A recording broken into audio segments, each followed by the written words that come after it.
The images in the following program are highly sensitive and may be as disturbing to viewers as they were to us.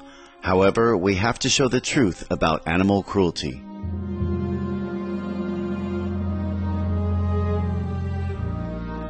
Imagine a life in which, from the moment you are conceived until your dying day, you are treated simply as a machine and required to give everything you can possibly give, only to be brutally murdered after outliving your usefulness to someone. This is the stark reality of a dairy cow's existence. Informed viewers, welcome to Animal World, our co-inhabitants. Today, on the Stop Animal Cruelty series, we will examine the lives of humble, gentle dairy cows and the misery behind milk. 4 young U.S. filmmakers recently discovered the truth behind milk by traveling across the country, visiting ranches and farms, and interviewing many in the dairy industry for the eye-opening documentary, Got the Facts on Milk?, which is scheduled for release in the spring of 2010. In an interview with Supreme Master Television, director, producer, and writer Shira Lane and sound mixer Jennifer Ricciardi, both of whom are vegans, shared how making the film transformed their lives.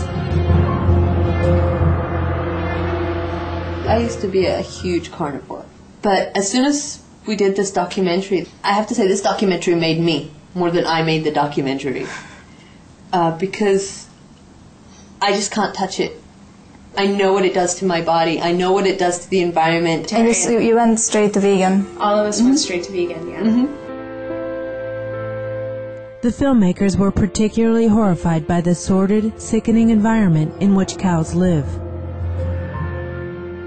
As we would go out to some of these ranches and these dairy farms, and I was amazed at the conditions that the animals live in. They're standing in their own feces all day. I mean, they can't walk around more than a couple of feet on either side. How is that healthy? How can you look at those animals and say that's correct? That's the way we should treat other living beings.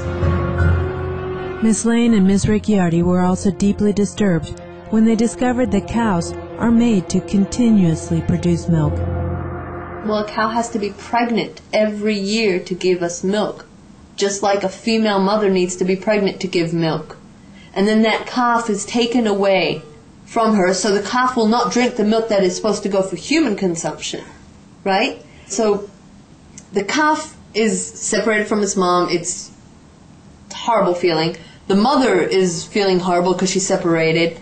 The calf stands in its own feces, can barely turn around, and you see like these hundreds and hundreds of calves. To gain a deeper understanding of the inhumane living conditions of a dairy cow, we now travel to India, the largest dairy-producing country in the world. People for the Ethical Treatment of Animals, PETA India, have made a film about the maltreatment and torture of our bovine friends. Although the scenes are from India, the horrors depicted are similar to what dairy cows experience elsewhere in the world. The following are excerpts from the documentary, Inside the Indian Dairy Industry, a report on the abuse of cows and buffaloes exploited for milk. The images that you are about to see are not isolated cases. They represent industry standards for animals raised for milk.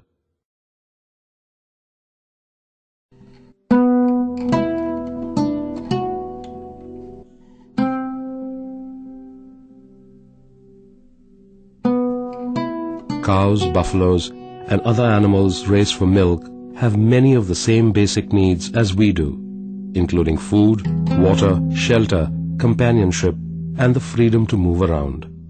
They feel pain, just as we do, and they understand the world in which they live. Otherwise, they could not survive. Animals raised for milk are forced to endure enormous pain and suffering. They have been turned into milk-producing machines by an industry that has become increasingly industrialized over recent decades. In the year 2007, India produced almost 100 million tons of milk, which is 15% more than the US and 3 times more than China. Like all mammals, animals raised for milk need to become pregnant in order to produce milk.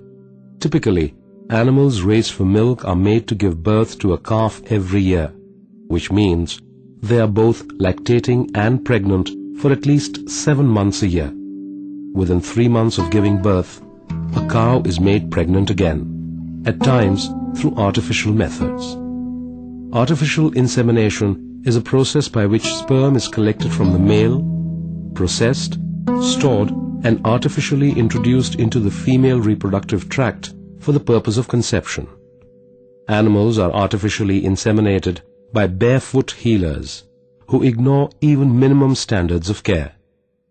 PETA investigators observed that the artificial insemination guns were rarely sterilized, that syringes and needles were used repeatedly on different animals without being sterilized, and that the barefoot healers shoved their bare, soapy hands into the animals' uteruses, causing the cows immense pain and exposing them to potential infections and diseases.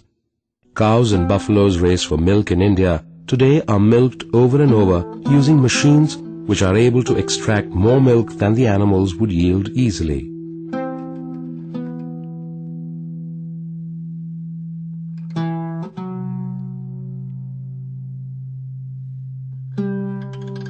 Because workers aren't always paying attention, the machines often continue to run even after the animals' udders are empty, causing them a lot of pain.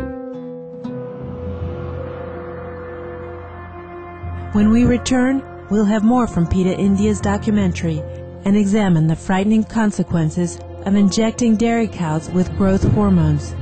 Please stay tuned to Supreme Master Television.